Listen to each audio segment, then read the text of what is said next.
Welcome back बच्चों। अब देखते हैं अगली exercise, that is exercise set 4.2। यहाँ पे हमें फैक्टर कंप्लीटली एक क्वेश्चन दिया है, मतलब ये जो आपको दिया है इसका आपको फैक्टराइज करना है, इसको आपको फैक्टर्स के फॉर्म में बनाना है। तो पहले आप सोचो, क्या ये किसी आइडेंटिटी का एक्सपांडेड फॉर्म है क्या देखो ये फर्स्ट टर्म देखो 9x², क्या ये किसी का स्क्वायर है? हाँ, ये तो 3x का स्क्वायर है। फिर ये लास्ट वाला देखो 16y², ये किसका स्क्वायर है? ये तो 4y का स्क्वायर है, मतलब ये भी स्क्वायर है, ये भी स्क्वायर है, तो यहाँ पे कुछ हो सकता है 2ab ऐसा कुछ। तो क्या मैं इसको एक आइडेंटिटी के फॉर्म में लिख सकता हूँ? वैसा देखो, तो यहाँ पे पहले देख लो कि भाई ये जो फर्स्ट वाला है ये किसका स्क्वायर है? 9x² किसका स्क्वायर है यहाँ पे? तो आप यहाँ पे लिख दोगे भाई ये जो है वो 3x का स्क्वायर है। ये फर्स्ट टर्म आपका क्लियर हो गया। अब देखो यहाँ पे ये लास्ट टर्म जो है ना, ये 16y², ये किसका स्क्वायर है? 16y², ये है 4y का स्क्वायर, राइट। तो यहाँ पे आपको फर्स्ट टर्म और लास्ट टर्म मिल गया है। तो अगर ये आइडेंटिटी का पार्ट है तो यहाँ पे जो 24xy है ना, उसको यहाँ पे हम लोग एडजस्ट कर पाएंगे। कैसे? फर्स्ट टर्म का स्क्वायर, सेकेंड टर्म का स्क्वायर, यहाँ पे क्या होता है plus 2 into first term into second term. चलो देखते हैं, plus 2 into first term that is 3x, second term 4y। अच्छा, इसको एक बार ध्यान से देखो तो 2 3 ज़ा 6, 6 4 ज़ा 24xy मिल गया ना, डन, दैट इज फिनिश। मतलब ये कौन सी आइडेंटिटी का ये पार्ट है? ये कौन सी आइडेंटिटी को एक्सपांड करता है? यहाँ पे फर्स्ट टर्म क्या है आपका? यहाँ पे है फर्स्ट टर्म आपका 3x और सेकेंड टर्म क्या है 4y। तो 3x plus 4y whole square उसका एक्सपांडेड फॉर्म था ये वाला। तो इसके हिसाब से हम लोग बोल सकते हैं that 3x plus 4y is a factor of आपका जो क्वेश्चन है वो क्या है बेटा? 9x² plus 24xy plus 16y²। ठीक है, इसी तरह से आपको जो क्वेश्चन दिए होंगे जब भी फैक्टराइज करने को बोलें या फिर फैक्टर कंप्लीटली बोले, इस तरह से कर देना। इसी तरह से ये सेकंड वाला देख लो, क्वेश्चन क्या लिखा हुआ है? 4s² plus 20st plus 25t²। हमारा पहला काम क्या होगा? ये जो फर्स्ट टर्म है और ये जो लास्ट टर्म है वो देखना है। क्या फर्स्ट टर्म किसी का स्क्वायर है? 4s² ये किसका स्क्वायर है? 2s का। 25t² किसका स्क्वायर है? 5t का। तो यहाँ पे ऐसे लिखेंगे, पहले यहाँ पे लिखेंगे 2s²। ठीक है, फिर ये जो 25t² है ना वो किसका स्क्वायर है? वो है 5t का। तो यहाँ पे लिखेंगे 5t whole square, right. Clear हो गया। तो ये फर्स्ट टर्म है, ये सेकंड टर्म है। तो यहाँ पे हम लोग क्या लिखते हैं? यहाँ पे हम लोग लिखते हैं 2 into first term into second term. लिख दिया। देखो हो गया ना, फर्स्ट टर्म का square plus 2 into first term second term plus second term का स्क्वायर। तो ये किसका एक्सपांडेड फॉर्म है? इसका 2s plus 5t whole square, इसका एक्सपांडेड फॉर्म है। तो आप यहाँ पे क्या लिखोगे? आप यहाँ पे ऐसा लिखोगे, thus 2s plus 5t is a factor of 4s² plus 20st plus 25t²। Done बच्चों, आई थिंक आपको ये समझ में आ गया होगा कि किस तरह से इसे पूरा करना है, और यही स्टेप बाय स्टेप फॉलो करना हर क्वेश्चन के लिए। नेक्स्ट क्वेश्चन देखते हैं, 49x² plus 28xy plus 4y²। चलो देखो, ये किसका स्क्वायर है? 7x का। ये वाला किसका स्क्वायर है? 2y का, है ना। तो यहाँ पे लिख देंगे डायरेक्टली, यहाँ पे लिखेंगे 7x होल स्क्वायर प्लस ये 4y² किसका है? 2y का। तो यहाँ पे 2y होल स्क्वायर, राइट। इसके आगे प्लस के साइन। यहाँ पे क्या करेंगे? 2 इंटू फर्स्ट टर्म हमारा क्या है? 7x, फिर सेकेंड टर्म क्या है? 2y, right. ये 2y है ना, तो यहाँ पे 2y लिख दिया और ऐसा कर दिया। ठीक है, अब देखो फर्स्ट टर्म क्या है? 7x, तो यहाँ पे लिख दो, प्लस सेकेंड टर्म क्या है? 2y, यहाँ पे लिख दो और होल स्क्वायर कर दो, फिनिश, आ गया आपका आंसर। तो यहाँ पे आप क्या लिखोगे, यहाँ पे आप ऐसा लिखोगे 7x + 2y is a factor of, जो आपका एक क्वेश्चन था वो क्वेश्चन यहाँ पे लिख देना नीचे। तो यहाँ पे देखते हैं अगला क्वेश्चन, 64p² + 32/3pq + 4/9q²। हमारा फर्स्ट स्टेप हमेशा क्या होता है, ये जो फर्स्ट टर्म है और ये जो लास्ट टर्म है वो देखना। फर्स्ट टर्म क्या एक स्क्वायर है, हाँ ये किसका स्क्वायर है, 8 का। 4/9 किसका स्क्वायर है, 2/3 का, है ना। तो यहाँ पे हम लोग ऐसा लिख सकते हैं, इधर हम लोग ऐसा लिख सकते हैं यहाँ पे, दैट इज़ 8p², राइट। ये 8p का स्क्वायर है ना, 64p²। वैसे ही फिर यहाँ पे क्या लिखेंगे, थोड़ा दूर लिखते हैं, ठीक है। 2/3 यहाँ पे लिखेंगे 2/3, और अंदर यहाँ पे हो जाएगा, सॉरी यहाँ पे अंदर हो जाएगा q², राइट। ऐसे बाहर आप स्क्वायर लिख दोगे। फिर यहाँ पे क्या लिखोगे, 2 × first term into second term. First term क्या है बेटा आपका 8p, सो यहाँ पे 8p लिख देंगे। सेकेंड टर्म क्या है 2/3q, सो यहाँ पे लिखेंगे 2/3q। डन।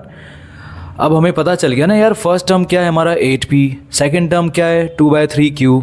तो यहाँ पे सिंपल आप ऐसा लिख दो 8p + 2/3q² और आपको आंसर मिल गया।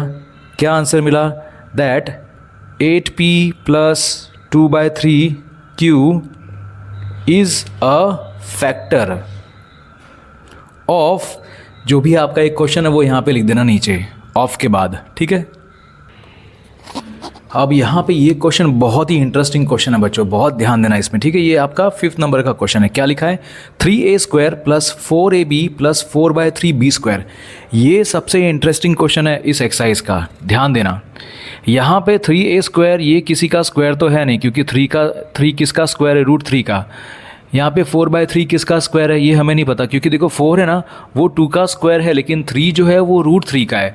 तो हमें वो सब नहीं करना, हमें कुछ ऐसा एडजस्टमेंट करना है जिसमें से ये यहाँ पे एकदम अच्छे से पूरा निकल जाए बाहर, ठीक है। अगर मैं ये 3 को बाहर निकालता हूँ, ठीक है, तो यहाँ पे हो जाएगा 4b, है ना। क्या बचेगा यहाँ पे, 4b बचेगा, 4b², जो कि किसका स्क्वायर है, 2b का स्क्वायर है। वैसे ही अगर मुझे यहाँ से ऐसा कुछ निकालना है ताकि मैं इसको ठीक कर सकूं, तो मुझे क्या करना पड़ेगा, मुझे अगर ये 3 बाहर निकालना है कॉमन, तो इन तीनों में से कॉमन निकाल के बाहर रखना पड़ेगा। बट यहाँ पे 3 है नहीं, यहाँ पे भी ऐसा कुछ नहीं है, नीचे यहाँ पे कुछ है क्या, नहीं, यहाँ पे नीचे कुछ है क्या, नहीं। तो आपको क्या करना पड़ेगा पता है, आपको ऐसा करना पड़ेगा, ऊपर और नीचे ×3 करना पड़ेगा। तो यहाँ पे आप क्या करोगे, यहाँ पे अगर आप ऊपर और नीचे 3 से मल्टीप्लाई करते हो यहाँ पे, ठीक है, ये 3a² के साथ में, वैसे आप यहाँ पे करोगे, ऊपर यहाँ पे 4 के साथ जो है वो यहाँ पे 3 के साथ आप 3 मल्टीप्लाई करोगे नीचे और ऊपर, ठीक है, ab हो जाएगा। और यहाँ पे ऐसा कैसा आप रहने दो इधर, ठीक है, इस तरह से। ये हो गया पूरा। आप यहाँ पे ध्यान से एक बार फिर से समझ लीजिए। देखो, अगर मैं यहाँ से कुछ कॉमन नहीं निकालूंगा तो कुछ भी नहीं होगा, फिर इसको सॉल्व नहीं कर पाओगे। तो यहाँ से अगर मुझे ये 3 निकालना था, इसके नीचे यहाँ पे 3 है नहीं, यहाँ पे भी नीचे है नहीं, तो हमने क्या किया, इसके साथ हमने मल्टीप्लाई एंड डिवाइड बाय 3 कर दिया, मल्टीप्लाई डिवाइड बाय 3। यहाँ पे भी हमने क्या किया, मल्टीप्लाई डिवाइड बाय 3। यहाँ पे क्या, यहाँ पे तो पहले से था ना, ये 3 निकालना है हमें। तो अब देखो क्या करेंगे, अब यहाँ पे नीचे हम लोग ये जो 3 है ना उसको निकाल देंगे, ठीक है, ये जो नीचे 3 है उसको निकालेंगे इसको, ठीक है। तो ये बाहर आ जाएगा, ये हो जाएगा 1/3। अंदर क्या बचेगा, 3, देखो ऊपर, देखो ऊपर, 3 × 3 9, तो ये हो जाएगा 9a²।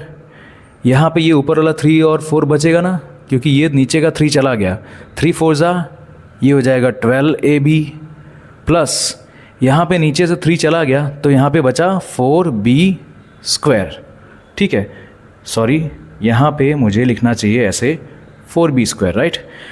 देखो अब यहाँ पे क्या हो गया, अब ये जो अंदर का नंबर है, ये पूरा जो है ना, ये एक्सप्रेशन, ये पूरा एक आइडेंटिटी का एक्सपांशन है, ठीक है। ये जो पूरा है वो आइडेंटिटी का एक्सपांशन है। वो कैसे करेंगे इसको हम लोग नीचे देखते हैं। देखो सबसे पहले आप यहाँ पे 1/3 तो लिख दोगे। अब यहाँ पे बड़ा ब्रैकेट करके मैं ऐसे समझाना चाहता हूँ। देखो 9a स्क्वायर किसका स्क्वायर है? 9a स्क्वायर ये है 3a का स्क्वायर, ठीक है। 4b स्क्वायर किसका स्क्वायर है? वो है 2b का स्क्वायर, ठीक है, प्लस। अब यहाँ पे क्या करेंगे? देखो यहाँ पे फर्स्ट टर्म और सेकंड टर्म मिल गया, तो यहाँ पे हम लोग करते हैं 2 into first term into second term, ठीक है। देखो हो गया ना, 2 3 ज़ा 6 2 ज़ा 12, 2 3 ज़ा 6 2 ज़ा 12, 12ab। 3a का स्क्वायर क्या है? 9a square. 2b का स्क्वायर क्या है? 4b square. 2 into 3 into 2 that is 12ab। हो गया ना पूरा। अब यहाँ पे सॉल्व कर देंगे, फिर फिनिश कर देंगे इसको। ये किसका एक्सपांडेड फॉर्म है? ये पूरा जो है वो किसका एक्सपांडेड फॉर्म है? इसका। यहाँ पे लिख सकते हैं ऐसा 3a plus 2b whole square, right. तो आप लास्ट में आंसर लिख सकते हैं कि भाई 10 इसके दो फैक्टर्स हैं। जो आपका क्वेश्चन था ना, उसके दो फैक्टर्स हैं 1/3 और ये। तो यहाँ पे आप बता सकते हैं कि भाई यहाँ पे 3a plus 2b is a factor, ठीक है। 3a plus 2b is a factor of, फिर आपका जो क्वेश्चन है वो लिख देना। यहाँ पे इसके देखो 2-3 फैक्टर्स हैं। एक तो 1/3 है, दूसरा है 3a प्लस 2b और फिर से 3a प्लस 2b, इस तरह से। अब बच्चों ये वाला जो क्वेश्चन है ये भी वैसा ही क्वेश्चन है, इंटरेस्टिंग जो इसके पहले था ना, बस वैसा ही।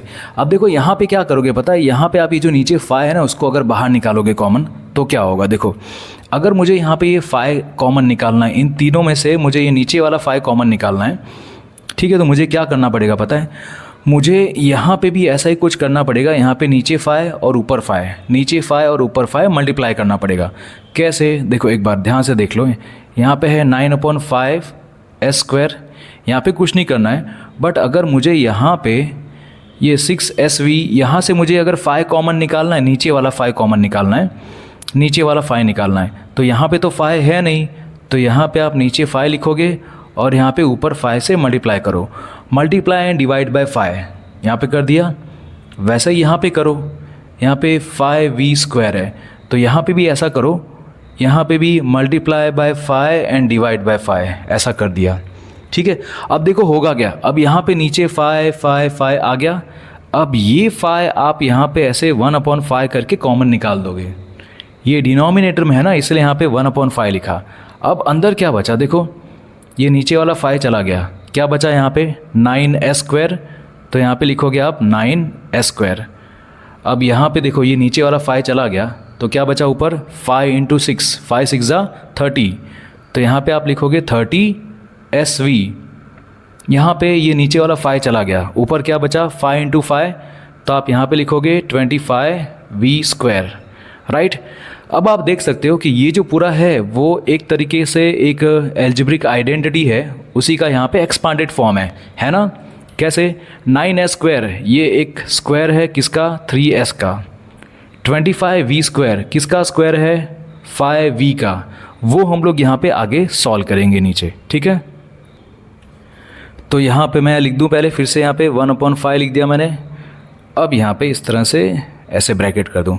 9s स्क्वायर किसका स्क्वायर है? वो ये है भाई 3s का स्क्वायर, राइट। वैसे यहाँ पे 25v स्क्वायर जो है वो किसका स्क्वायर है? वो है 5v का स्क्वायर है, 25v स्क्वायर, है ना। ये हो गया, ये फर्स्ट टर्म, ये सेकेंड टर्म, सॉरी ये फर्स्ट टर्म, ये लास्ट टर्म। यहाँ पे क्या लिखते हैं हम लोग? 2 into first term into second term, या फिर 2 into first term into last term. तो 2 इंटू फर्स्ट टर्म क्या है? 3s, लास्ट टर्म क्या है? 5v, right. तो यहाँ पे 5v कर दिया, ऐसा हो गया। सो अब आप देख रहे हैं ये एक आइडेंटिटी का फॉर्म बन गया। यहाँ पे हम लोग लिख सकते हैं इधर ऐसा करके, या फिर ये करने की ज़रूरत नहीं है, यहाँ पे लिख देंगे ये है 3s plus 5v whole square. Done, ये पूरा फैक्टराइज हो गया। तो यहाँ पे हम लोग को पता चला भाई कि फैक्टर्स इसके हैं ना 10, यहाँ पे 3s plus 5v is a factor of question, जो भी आपका जो क्वेश्चन है वो यहाँ पे लिख देना, ठीक है। इसके और भी फैक्टर हैं बेटा, ये फैक्टर मतलब क्या, देखो 1/5 और 3s + 5e और फिर से 3s + 5e, इस तरह से ये 3s + 5e 2 बार आ रहा है ना, यहाँ पे स्क्वायर है, इसलिए 3s + 5e जो है वो फैक्टर है। सो आई होप आपको ये एक्सरसाइज समझ में आई, ये क्वेश्चन समझ में आए, इसी तरह से आप आगे प्रैक्टिस करिएगा।